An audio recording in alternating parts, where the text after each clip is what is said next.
भारत संविधान संघ और राज्यों के बीच शक्ति का बंटवारा कनाडा की प्रेरणा पर आधारित था। भारत के संविधान निर्माताओं ने अपने देश की परिस्थितियों के हिसाब से ही परिसंघ संविधान को लागू किया गया था। और भारत संविधान में शक्तियों का बंटवारा से जुड़ी कुछ खास बातें हैं कि संघीय प्रणाली में केंद्र सरकार को कुछ शक्तियाँ मिली और बाकी शक्तियाँ राज्यों को मिली थी। संविधान के मुताबिक जो है आर्थिक और वित्तीय शक्तियाँ केंद्र के पास हैं। ये ध्यान रखने का पॉइंट है कि जो संविधान के मुताबिक आर्थिक और वित्तीय शक्ति का जो केंद्र सरकार के पास है। संघ और राज्यों के बीच शक्ति के बंटवारे से टकराव की स्थिति नहीं बनती और संघ और राज्यों के बीच शक्तियों का बंटवारा 7वीं अनुसूची में किया गया है। संघीय शासन में केंद्र और राज्यों एक दूसरे के सहयोग से समस्याओं का हल निकालते हैं और संघीय शासन प्रणाली में राज्य का मुखिया और उसका मंत्रिमंडल राष्ट्रपति की भारतीय संविधान इंडियन पॉलिटी की सीरीज को आगे बढ़ाते हुए क्वेश्चन नंबर 141 से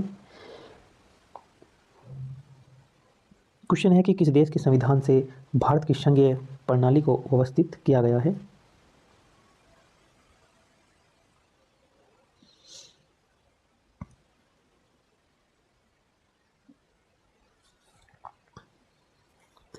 ये कनाडा संघीय व्यवस्था प्रभावित नहीं है, तो इसमें ऑस्ट्रेलिया, दक्षिण अफ्रीका और संयुक्त राज्य अमेरिका ये कनाडा से प्रभावित नहीं है।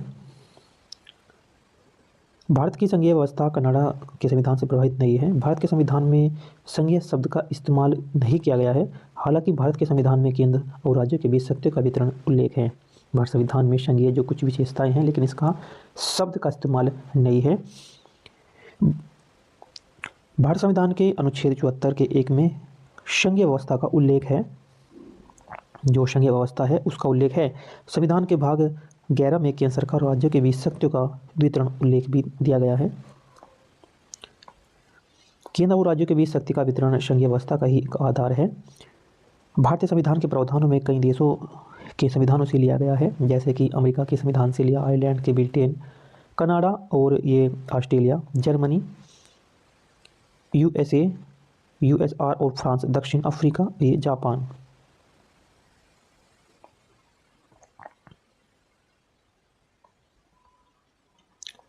निम्नलिखित में से कौन सा लक्षण भारत परिसंघ और अमेरिका परिसंघ में समान रूप से पाया जाता है। इसमें ऑप्शन नंबर इसका सी है, संविधान के निर्वाचन के लिए परिसंघीय उच्चतम न्यायालय। संविधान के निर्वाचन के लिए परिसंघीय उच्चतम न्यायालय। भारतीय परिसंघ और अमेरिकी परिसंघ में संविधान के जो निर्वाचन के लिए परिसंघ उच्चतम न्यायालय का एक होना समान लक्षण है। परिसंघ के बारे में कुछ जानकारी जो है, परिसंघ राजनीतिक व्यवस्था का एक रूप है जिसमें 2 या 2 से अधिक देश एक दूसरे के साथ समझौता करते हैं। परिसंघ के सदस्यों को संघों में मुकाबला ज़्यादा आज़ादी मिलती है, मुकाबले में जो है ज़्यादा आज़ादी मिल जाती है। परिसंघ के सदस्यों को संघों के मुकाबले ज़्यादा आज़ादी मिलती है और परिसंघ में संप्रभुता संवैधानिक रूप से 2 क्षेत्रीय स्तरों के बीच बटी हुई होती है। भारत में परिसंघवाद को कभी कभी अर्धसंघीय प्रणाली भी माना जाता है। भारत में राज्यों का प्रतिनिधित्व अनुपातिक रूप से होता है। जो प्रतिनिधित्व है राज्यों का वो अनुपातिक रूप से होता है, जबकि संयुक्त राज्य अमेरिका में सभी राज्यों का प्रतिनिधित्व बराबर होता है।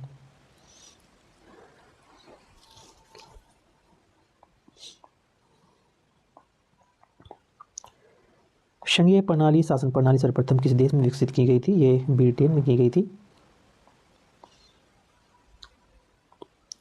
संसदीय शासन प्रणाली सबसे पहले ग्रेट ब्रिटेन के यूके में विकसित हुई थी। इसे दुनिया का संसदीय लोकतांत्रिक गण प्रणाली की जननी भी माना जाता है। संसदीय शासन प्रणाली से जुड़ी कुछ खास बातें हैं कि संसदीय शासन प्रणाली कार्यपालिका विधायिका के प्रति जवाबदेही होती है। इस प्रणाली में राष्ट्रपति, सम्राट या की भूमिका ज़्यादातर औपचारिक होती है। संसदीय शासन प्रणाली में प्रधानमंत्री सरकार का प्रमुख होता है और संसदीय शासन प्रणाली में विधायिका के जरिए आम लोगों की बातें सरकार तक पहुँच जाती है।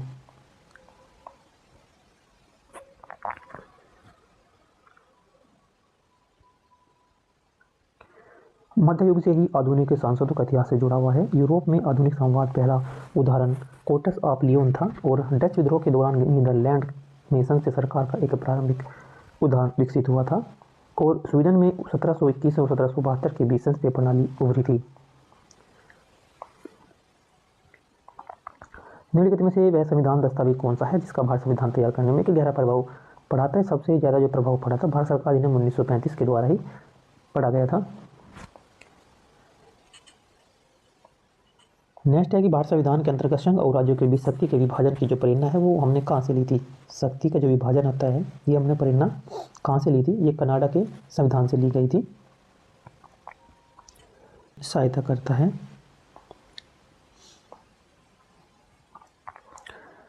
भारत अब क्वेश्चन है कि भारत संविधान में सम्मिलित नीति निर्देशक तत्वों की प्रेरणा हमें कहाँ से मिली थी? ये मिली थी हमें आयरलैंड के संविधान से मिली थी।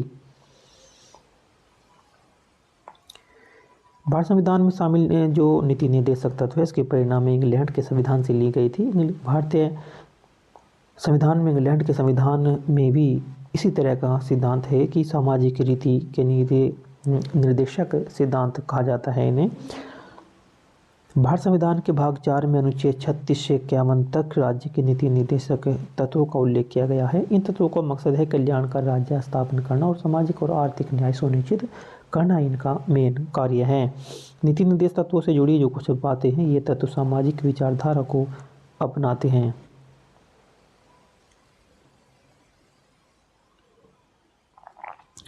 ये तत्व राज्य को दिशा निर्देश देते हैं। इन तत्वों पर नए कानून और नीतियाँ बनाने के समय विचार करना होता है। ये तत्व सामाजिक और आर्थिक न्याय सुनिश्चित करते हैं। ये तत्व आय, स्थिति, सुविधा और अवसरों में असमानता को कम करते हैं। ये तत्व लोगों के कल्याण को बढ़ावा देते हैं।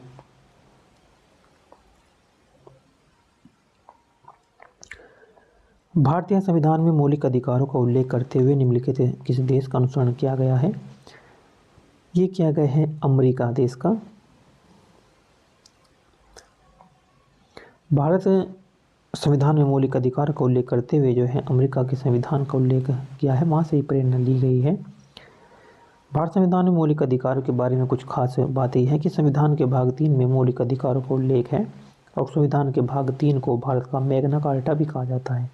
संविधान के प्रश्न आगा कि भारत संविधान के किस भाग को भारत का मैग्ना कार्टा कहा जाता है? तो भाग 3 को कहा जाता है। मैग्ना कार्टा अधिकारों का एक प्रपत्र है जिसे इंग्लैंड के किंग जॉन ने 1215 में जारी किया था। मौलिक अधिकारों का संरक्षण सर्वोच्च न्यायालय करता है। सर्वोच्च न्यायालय मौलिक अधिकारों का उल्लंघन करने वाले किसी भी कानून को अमान्य घोषित कर सकता है। मौलिक अधिकारों के प्रवर्तन के लिए सर्वोच्च न्यायालय को कई तरह के अधिकार दिए जाते हैं। नेक्स्ट है कि भारत में सरकार की संसदीय जो प्रणाली कहाँ से ग्रहण की गई थी? जो संसदीय प्रणाली है वो ब्रिटेन के संविधान से की गई थी।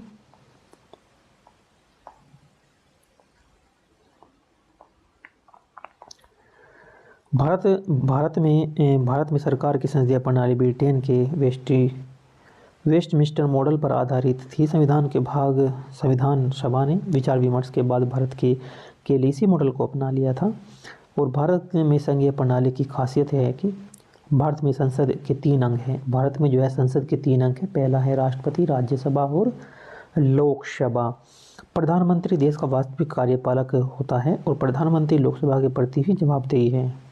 राष्ट्रपति सलाहकार की सलाह पर काम करते हैं और असल में कार्यकारी शक्ति मंत्री परिषद में होती है। संविधान के अनुच्छेद 74 और 75 में जो है मंत्रिमंडल का गठन से जुड़ी हुई है।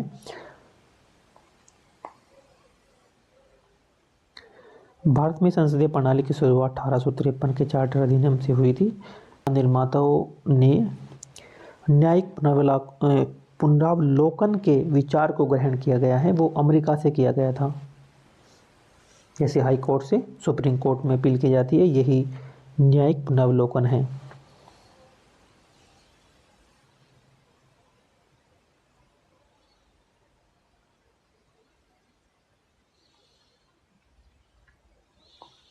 भारत की संसदीय प्रणाली जो प्रभावित हुई है जो वो किसके संविधान से हुई है? इंग्लैंड के संविधान से की गई है। भारत में संसदीय प्रणाली यूनाइटेड किंगडम की संसदीय प्रणाली से प्रेरित है। भारत में संसदीय प्रणाली के कुछ खास जो फायदे ये हैं, ये समाज के अलग अलग वर्गों को प्रतिनिधित्व करती है, यह संवैधानिक सीमाओं के अंदर काम करती है, यह जवाबदेही पर जोर देती है। संसदीय शासन प्रणाली की कुछ खास बातें हैं कि भारत में 2 सदन वाली संसद, इसमें लोकसभा और राज्यसभा भी शामिल है। प्रधानमंत्री सलाह सरकार का जो है ये मुखिया होता है। प्रधानमंत्री और मंत्रिपरिषद की सदस्य विधायिका के प्रति सदस्य होते हैं और मंत्रिपरिषद लोकसभा के प्रति सामूहिक रूप से जवाबदेही है। संसद का काम कानून बनाना, वित्त पर नियंत्रण करना और संविधान में संशोधन करना होता है। न्यायपालिका स्वतंत्र है।